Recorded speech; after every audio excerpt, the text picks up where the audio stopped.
கர்த்தருடைய பரிசுத்த நாமத்துக்கு ஸ்தோத்திரம். கர்த்தர் என்னை சாட்சியாக நிறுத்தின கிருபைக்காக அவருக்கு நன்றி செலுத்துகிறேன்.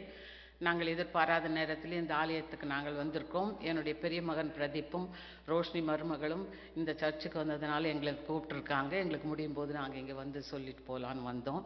கர்த்தர் எங்களுடைய வாழ்க்கையிலே பெரிய அற்புத அடையாளங்கள் எல்லாம் எங்களுக்கு நிறைய காரியங்கள் இந்த ஆண்டிலே செய்திருக்கிறார். ரொம்ப நாட்களாக நாங்கள் எங்கள் குடும்பத்திலே நாங்கள் ஜெபித்து வந்தோம். நானும் என் சகோதரியுமாக சேர்ந்து, பெரிய சகோதரி இந்தியாவில் இருக்கிறார்கள், அவர்களும் நாங்களும் இந்த லென்தேஸ் வரும்போது 40 நாட்களும் உபவாசித்து ஜெபிப்போம். 2-3 ஆண்டுகளாக குடும்ப காரியங்களுக்காக நாங்கள் ஜெபித்து வந்தோம். ஆனாலும் இன்னும் சரியான பதில் கடல் கொடுக்கவே இல்லை என்று கவலையோடு இருப்போம். ஒவ்வொரு செவ்வாய்க்கிழமைகளிலும் இருவருமாக சேர்ந்து நாங்கள் ஜெபிப்போம்.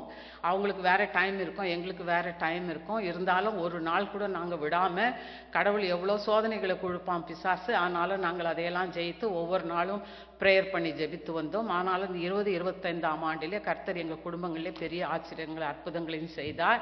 என்னுடைய சிறிய மகன் சுவீன பலவீனப்பட்டு இருந்தான்.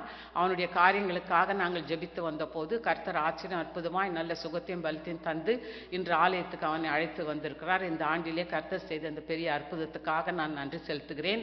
மற்றும் என் சகோதரனுடைய மகளுக்கு திருமணம் ஆவதற்காக நீண்ட நாட்களாக நாங்கள் ஜெபித்து வந்தோம். அவளுக்கும் கடந்த நவம்பர் மாதம் 11ஆம் தேதி திருமணம் நடந்தது. கர்த்தர் இந்த 2 காரியங்களையும் எங்கள் குடும்பங்களே கூடி வர செய்தார். கர்த்தருடைய பரிசுத்த நாமத்துக்கு மகிமை உண்டாவதாக. ஸ்தோத்திரம். ஒரு சிறிய பாடல். அழகான கண்கள் என்னை கண்டதாலே முடிந்ததென்று நினைத்த நான் உயிர் வாழ்கின்றேன். அழகா